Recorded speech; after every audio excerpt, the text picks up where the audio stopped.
Tiada duka yang abadi di dunia, tiada sepi merantaimu selamanya. Malam kan berakhir, hari kan berganti, takdir hidup kan dijalani.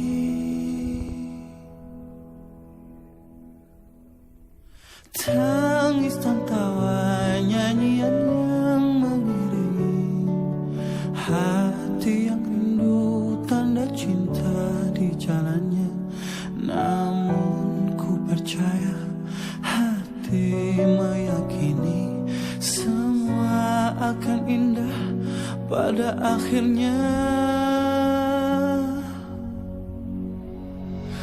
Andai bisa ku mengulang waktu hilang dan terbuang, andai bisa perbaiki segala yang terjadi. Tapi waktu tak berhenti, tapi detik tak kembali. Harap ampunkan hambamu ini.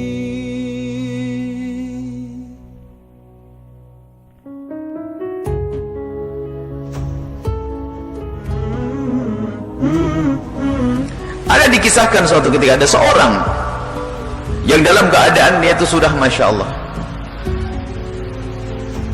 ditemukan di masjid dalam keadaan dia jalannya pun tidak sempurna karena dia mengalami sakit separuh mati, stroke. Setelah itu ditanya, siapa kamu? Dia menyebut namanya, orang pada kaget. Rupanya orang itu adalah orang yang berjaya di masa mudanya, dengan kekayaannya, kemasyhurannya. Ternyata pun demikian dia masih berkata, Alhamdulillah, Allah uji saya sakit sehingga di akhir hidup saya ini saya bisa sering ke masjid, ingat Allah. Ayo syukur nih. Bahkan kita juga menemukan hamba Allah yang diuji oleh Allah dengan ekonomi yang hancur. Kita bertemu dengan orang tersebut bahkan berkata, sungguh kalau seandainya ekonomiku tidak hancur, aku tidak akan kenal dengan tempat baik dan pesantren. Gara-gara dihancurkan Allah, aku menjadi dekat dengan pondok. Tapi dia selamat, Alhamdulillah. Cuman kan bagi yang masih diberi oleh Allah karunia, kalau tidak segera kembali kepada Allah, apakah nunggu dihancurkan? Mata yang Allah berikan kepada kita ini masih benar untuk melihat? Apa nunggu dihancurkan baru bilang Allah, Allah? Semoga Allah mengampuni mata kita. Apapun yang Allah berikan kepada kita karunia, ingat, engkau adalah orang selamat, kata Ibn Athaillah. Kamu itu orang selamat loh ya. Kamu ahli iman, selamat. Jika kamu tidak mau menuju kepada Allah dengan karunia yang Allah berikan, apakah kamu nunggu ujian dari Allah untuk dekat kepada Allah Subhanahu wa ta'ala? Suruh milih. Kemudian di sisi lain yang harus kita fahami bahwa begitulah Allah yang Maha Kasih. Sebetulnya dua-duanya juga ujian loh ya. Namanya kekayaan itu adalah ujian. Bentuknya adalah nikmat. Nikmat adalah nikmat, ujian ada ujian yang zahirnya, ujian batinnya. Ada ujian itu yang zahirnya adalah nikmat, batinnya ujian, kekayaan, pangkat. Tapi pada akhirnya semua adalah ujian dari Allah Subhanahu wa ta'ala. Dan ingat, yang namanya ujian adalah untuk naik pangkat. Dan ujian yang paling berat itu bukan ujian di saat orang diuji dengan sakit. Sungguh sebejat apapun orang, sejeleknya apapun orang itu tersebut, ahli maksiat kayak apapun, lihat kalau diuji oleh Allah dengan bencana di rumah sakit, apalagi sudah sang dokter mengatakan umurmu gak panjang lagi, lihat zikirnya banyak dia, Allah, Allah, Allah. Yang repot adalah ujian dengan kekayaan, ujian dengan kesehatan. Waktu sehat jarang berzikir, tapi giliran sakit, Masya Allah, apalagi divonis sakitmu begini, Allah, Allah. Berarti ada hamba seperti itu yang baginya ujian, jadi ujian dengan kekayaan dia nggak mampu, sehingga dia malah lupa. Dan alangkah banyaknya orang seperti itu, dengan kekayaannya dia malah terlena semakin jauh dari Allah, dengan jabatannya semakin jauh dari Allah. Dan di antara mereka ada yang Allah jatuhkan karena Allah sayang agar kembali. Tapi naudzubillah, orang sengsara adalah di saat diuji dengan kekayaan dan jabatan karena Allah tidak sayang dengan dia, dia terlena dengan jabatannya sampai mati, dia terlena dengan kekayaannya. Naudzubillah, mungkin dia mati dalam keadaan dia dengan kemaksiatannya. Allah tidak sayang kepada dia. Kalau Allah sayang kepadanya, maksudnya kalau dia termasuk hamba yang dirahmati oleh Allah di akhirat nanti, akan dihentikan oleh Allah, jeder, kembali kepada Allah Subhanahu wa taala. Nah, ini gambaran hidup itu memang seperti itu. Bahkan di antara yang hadir di sini pun model dua manusia ini ada. Tapi yang jelas selamat istimewa. Ada orang yang memang kaya nggak bakat bagi dia, malah masuk neraka dia. Makanya melarat bagi dia lebih baik. Jadi diuji dengan kekayaan nggak mampu.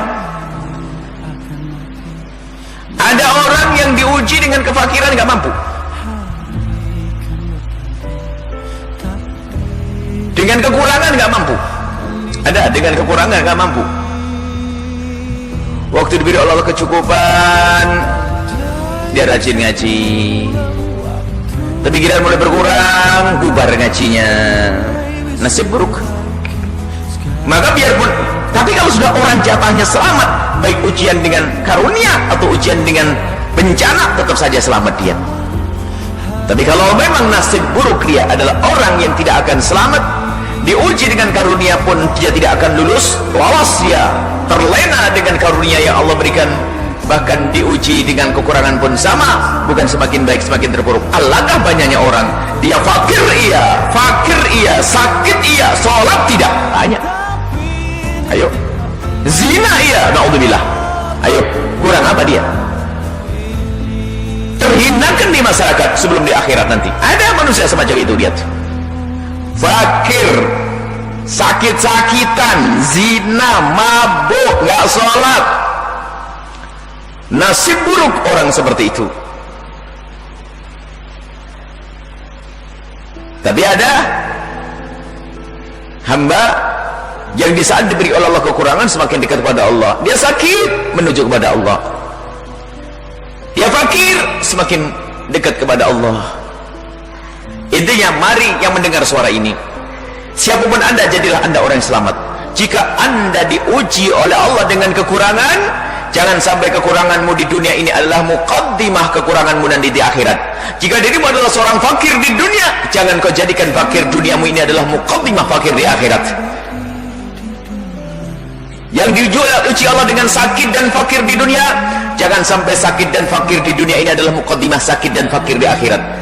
Maka yang diuji dengan kefakiran, diuji dengan sakit, diuji dengan kekurangan, jadikanlah kekurangan dan kefakiran ini adalah kendaraan untuk menuju kepada Allah Subhanahu wa taala.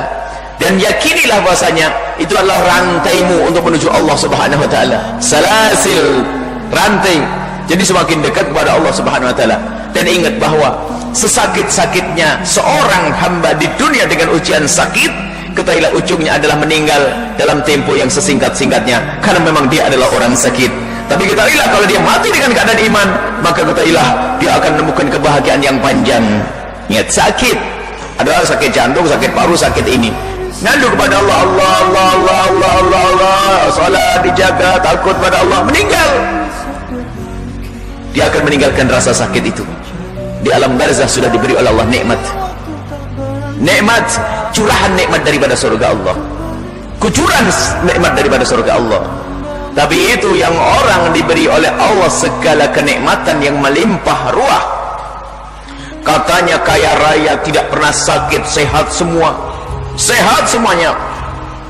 Tapi dia mabuk pun gak pernah sakit-sakit parunya.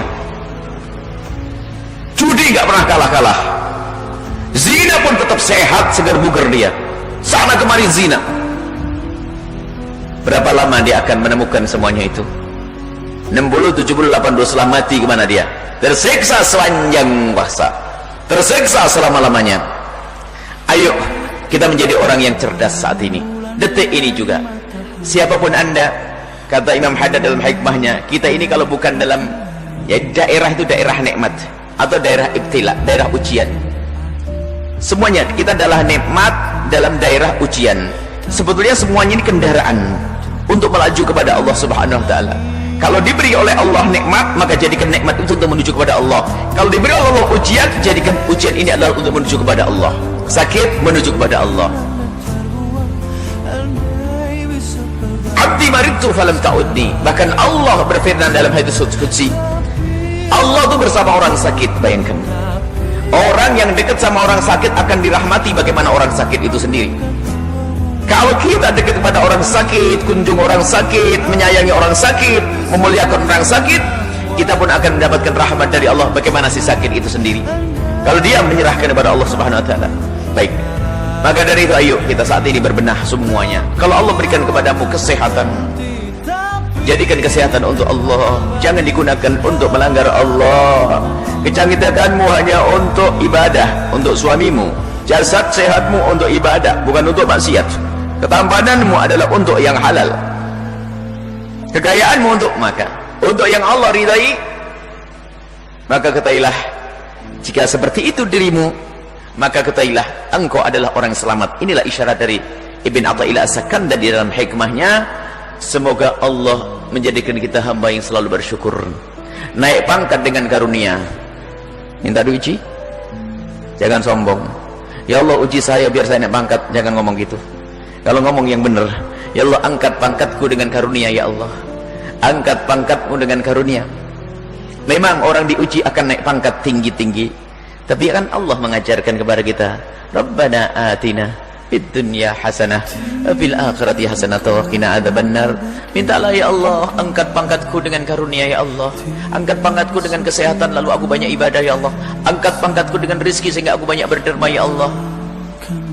Jangan ngomong ya Allah fakirkan aku sampai aku naik pangkat. Ya Allah beri aku sakit sampai naik pangkat. Jangan ngomong gitu. Nabi tidak mengajarkan minta-minta seperti itu. Kalau minta yang baik. Tapi di saat diuji Allah dengan kekurangan, ingat kepada Allah. Itulah hamba yang disayang oleh Allah dengan cara yang Allah kehendaki, dengan diuji dengan ujian dan cobaan-cobaan tersebut. Wallahu a'lam bissawab.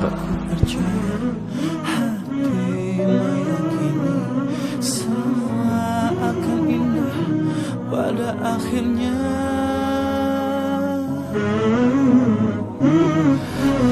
ada dikisahkan suatu ketika ada seorang yang dalam keadaan dia itu sudah Masya Allah ditemukan di masjid dalam keadaan dia jalannya pun tidak sempurna karena dia mengalami sakit separuh mati, stroke. Setelah itu ditanya, siapa kamu? Dia menyebut namanya, orang pada kaget. Rupanya orang itu adalah orang yang berjaya di masa mudanya. Dengan kekayaannya, kemasyhurannya. Ternyata pun demikian dia masih berkata, Alhamdulillah, Allah uji saya sakit sehingga di akhir hidup saya ini saya bisa sering ke masjid. Ingat Allah. Ayo syukur nih. Bahkan kita juga menemukan hamba Allah yang diuji oleh Allah dengan ekonomi yang hancur. Kita bertemu dengan orang tersebut bahkan berkata, sungguh kalau seandainya ekonomiku tidak hancur, aku tidak akan kenal dengan tempat baik dan pesantren. Gara-gara dihancurkan Allah, aku menjadi dekat dengan pondok. Tapi dia selamat, Alhamdulillah. Cuman kan bagi yang masih diberi oleh Allah karunia, kalau tidak segera kembali kepada Allah, apakah nunggu dihancurkan? Mata yang Allah berikan kepada kita ini masih benar untuk melihat. Apa nunggu dihancurkan baru bilang Allah, Allah? Semoga Allah mengampuni mata kita. Apapun yang Allah berikan kepada kita karunia, ingat, engkau adalah orang selamat, kata Ibn Athaillah. Kamu itu orang selamat loh ya.